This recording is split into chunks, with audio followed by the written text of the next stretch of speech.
Hello बच्चों, आपका स्वागत है योग मास्टर जी के चैनल पर। आज हम लोग सीखेंगे फोर्स क्या होता है।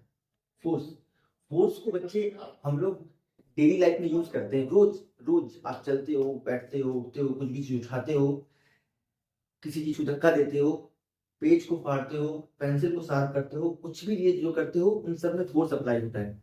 अब फोर्स जानते हैं पहले होता क्या है, फिर मैं आपको थोड़ा सा और एक्सप्लेनेशन करूंगा। यहाँ पे लिखा हुआ है टू पुश और pull any object is known as force. मतलब जब भी आप किसी चीज को पुश करते हो, मतलब धक्का देते हो या फिर ताकत लगाते हो ना, तो उसे फोर्स कर सकते हैं। अब किसी भी चीज को पुल करते हो, मतलब खींचते हो अपनी तरफ, जैसे पेज को फाड़ रहे हो, जैसे आपने खींचा, ये पेज है आपकी कॉपी का, आपने इस कॉपी को ऐसे फाड़ा, तो उसको क्या करेंगे, आप पुल कर रहे हो।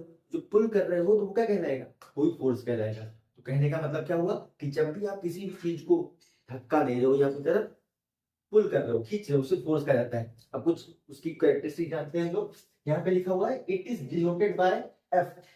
मतलब जो फोर्स होता है उसको हम लोग साइंस की लैंग्वेज में एफ से डिनोट किया जाता है। क्या एफ, कैपिटल एफ से।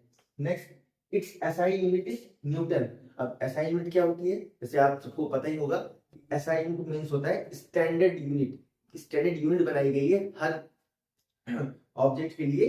उसको फोर्स में क्या लगाते हैं हम लोग, न्यूटन यूज किया जाता है। नेक्स्ट यहाँ पर उसका फॉर्मूला दिया गया। फॉर्मूला क्या होता है, F is equal to m into a. अब m इंटू ए को भी यहाँ पर मैंने एक्सप्लेन कर दिया, क्या लिखा, mass and acceleration. Force is equal to mass into acceleration. अब फाइंड कैसे करेंगे, जैसे हमें कोई भी फोर्स निकालना होगा किसी भी ऑब्जेक्ट का, जब उसका जो वेट होगा वो मैटर करेगा।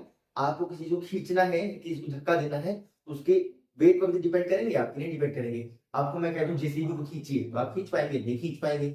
तो आपको क्या करना है कि आप जो चीज ऑब्जेक्ट को फोर्स अप्लाई करेंगे, जिस पे आप मतलब आपने वॉल पर फोर्स अप्लाई कर रहे हो या किसी ऑब्जेक्ट पर अप्लाई कर रहे हो, तो वो जो वॉल का फोर्स है वो आपसे कम होना चाहिए, या आप उस कैपेबल होने चाहिए कि उस फोर्स को मैं अप्लाई करूं तो उसको वर्क करे। नहीं हो रहा है तो मतलब वो फोर्स ज्यादा है आपसे, बॉडी से और आपकी कैपेसिटी से भी। तो इसका फॉर्मूला क्या हुआ, मास इनटू एक्सीलरेशन। फोर्स और एक्सीलरेशन पर डिपेंड करता है कौन, फोर्स डिपेंड करता है मास और एक्सीलरेशन पर। So this is the full definition of force. I think it will help you. Thank you.